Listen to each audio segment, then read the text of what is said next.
संविधान ये हमें रास्ता दिखाता है कि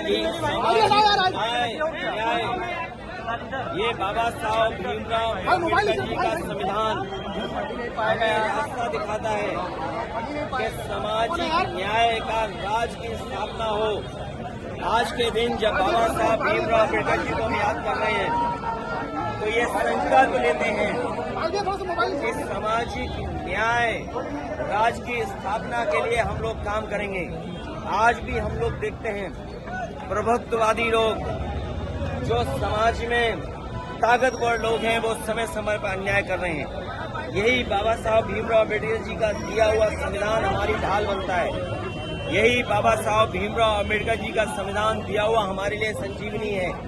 और हम लोगों ने कई मौकों पर कहा कि अभी तक बाबा साहब भीमराव अम्बेडकर जी के इस संविधान में पीडीए समाज को सम्मान दिलाया है, उनका हक दिलवाया है। आने वाले समय में हम पीडीए परिवार के लोग मिलकर के बाबा साहब भीमराव अम्बेडकर जी का संविधान को बचाने का काम करेंगे। ये वही संविधान है जो हमें शिक्षा में, ये वही संविधान है बाबा साहब का जो हमें नौकरी में आरक्षण दिलाता है। अगर शिक्षा से हमें वंचित किया जाता है, आरक्षण से हमें दूर किया जाता है, तो सच्चाई ये है कि ये सरकारें बाबा साहब भीमराव अम्बेडकर के रास्ते पे नहीं चल रहे हैं। आज के दिन उन्हें याद करते हुए हम संकल्प लेते हैं कि बाबा साहब भीमराव अम्बेडकर जी का सपना हम लोग गांव-गांव पहुंचा करके बहुजन समाज और पीडीए समाज के परिवार के लोगों को छोड़ करके आगे बढ़ने का काम करेंगे।